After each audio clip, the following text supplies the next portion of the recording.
Many of my viewers ask me why I focus so much on Antarctica. Well, it's a fascinating place, number one.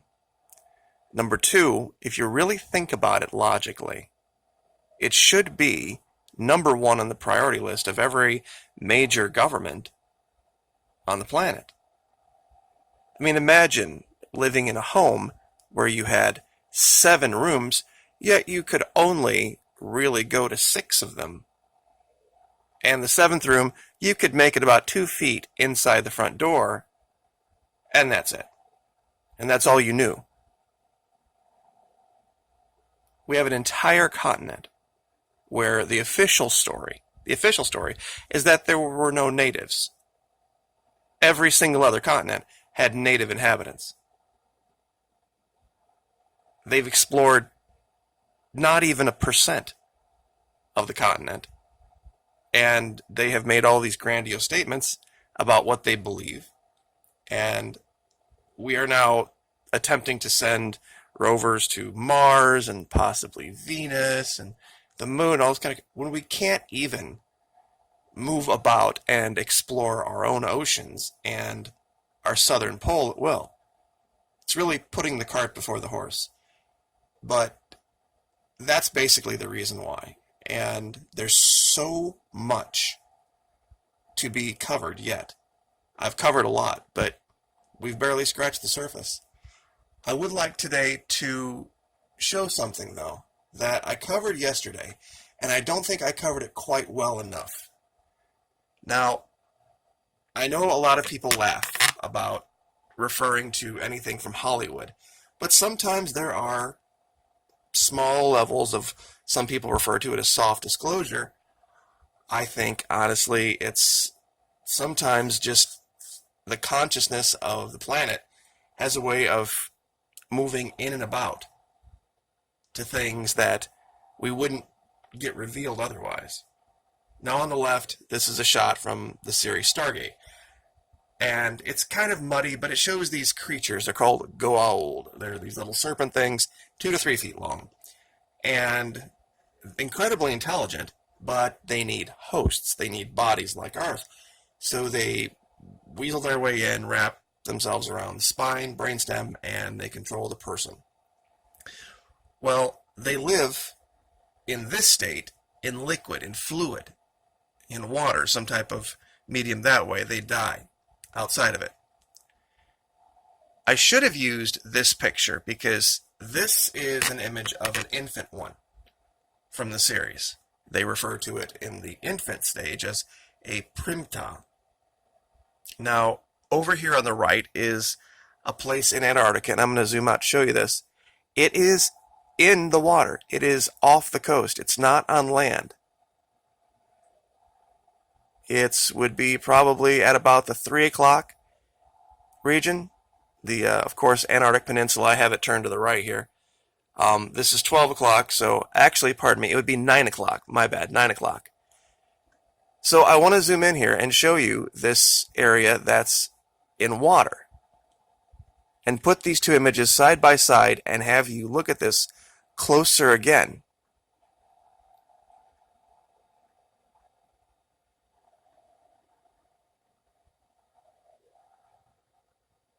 Sorry about that. There we go. Now the image is striking. It's absolutely, the resemblance is beyond coincidence given the amount of other things that we've shown down here. We have the little black eye like we see on this. We have the 2 pincers in the front, and this thing has, well, more than 2. We have the long neck, and this one appears to be mostly underwater. And only its neck coming out. And an interesting thing that I thought about with this is that many of the people that have described Nessie or Champ or Ogopogo or all of these different creatures said that the head of it looked like a horse. It had this long face, this horse-like appearance. And, you know, kind of, sort of, here a little bit. I'll see if I can zoom the one on the right in a little bit more. I mean, look at the mouth of this, and look at the mouth of this fictional, quote-unquote, creature from the Stargate series. I mean, what are the chances? What are the chances these two things are just looking alike, just randomly like this? Given everything else that we found down in Antarctica.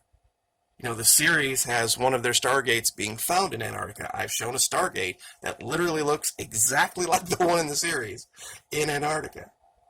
I've shown these places that line up all over the planet. And that's basically how the Stargate was used. They just used it to travel from planet to planet. My allegation is that they use it to travel from continent to continent. So, I mean, the more you look at stuff like this, it's really, really hard to just dismiss it and say that. Now, I will say this, though. The one on the right, far larger. The one on the right is 100 feet long.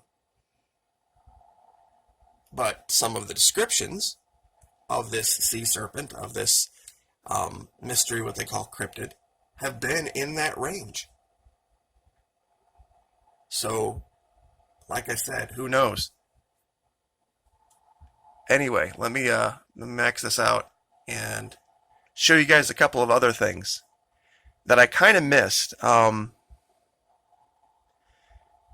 Yesterday we were talking about this, what I had referred to as some type of serpent structure in the snow, and I had showed that nearby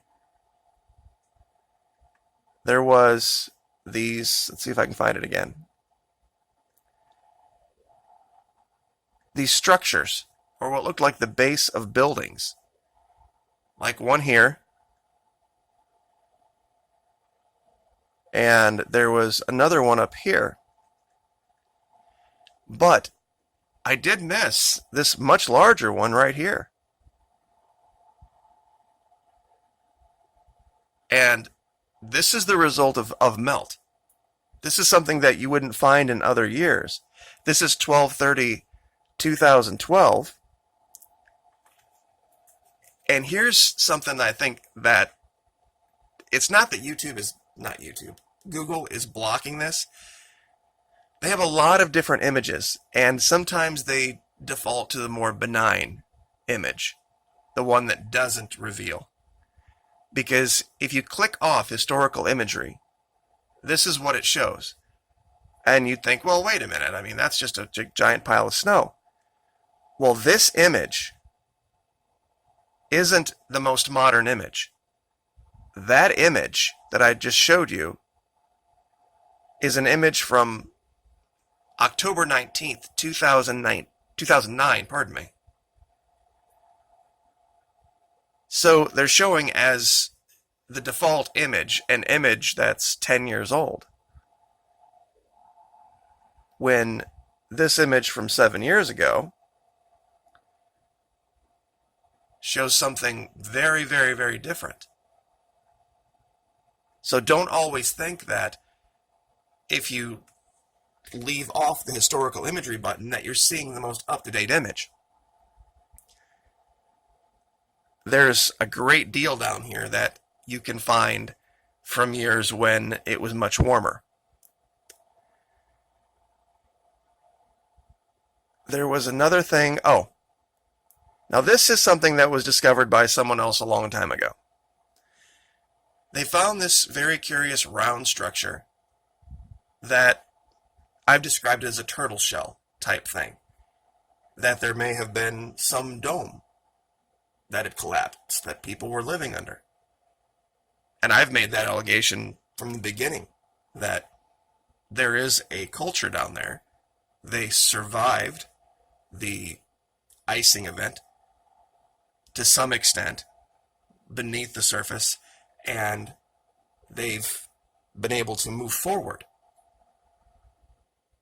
And the caverns down there under the ice, I don't think modern humans can really wrap their mind around what it would be like to live in an area that's 100 miles wide, 100 miles long, and 2 miles high, but yet still under a mile of ice. That there would be this ceiling up there 10,000 feet. And that it would be stable enough that you could, bore through it, and that you could create tunnels through it, is just something beyond our comprehension. Now, the reason I brought this up is there's a second one I found.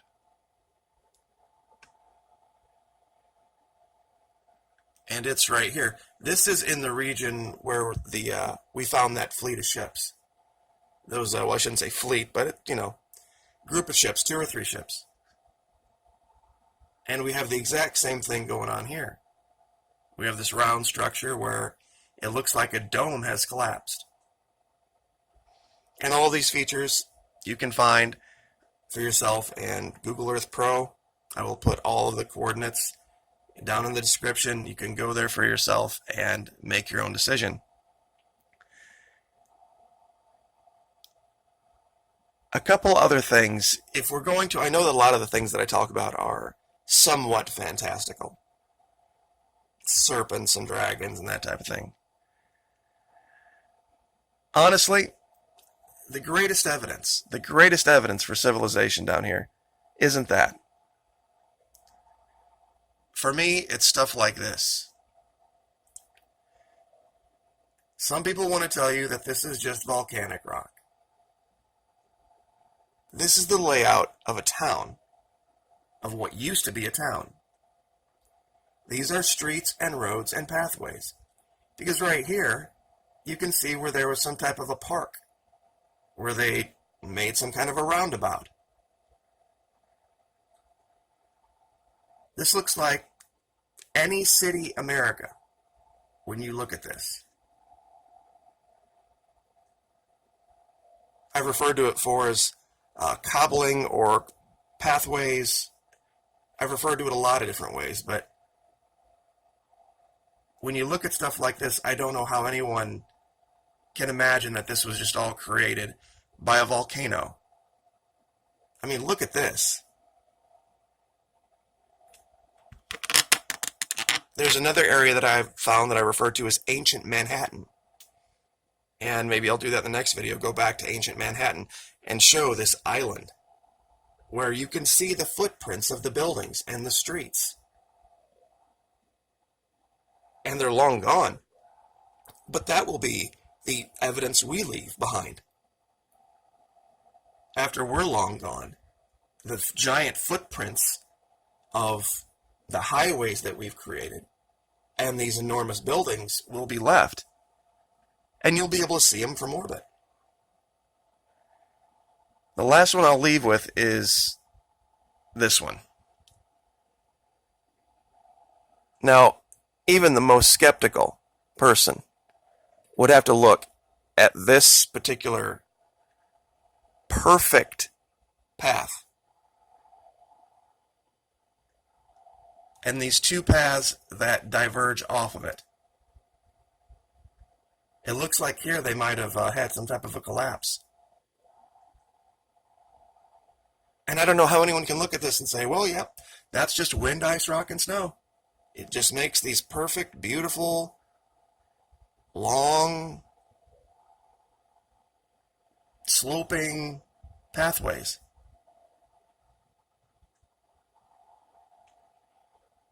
And up here, there is something that looks like, remember we were talking about these Eurypterids yesterday? Okay, look at this thing. It's got these 2 little weird tails off the bottom of it. 2 giant pincers in front. There's an eye just laying here. You're not going to tell me this is ice, rock, or snow that makes shapes like this.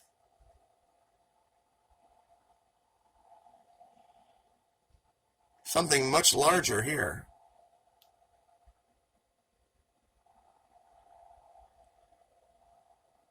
And these pathways go to things that definitely look like some type of tunnel or structure or home or cave in the ice.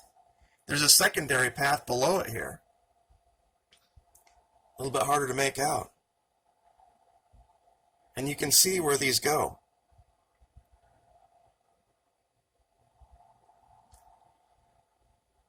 This is the kind of evidence that I don't know how anybody debunks.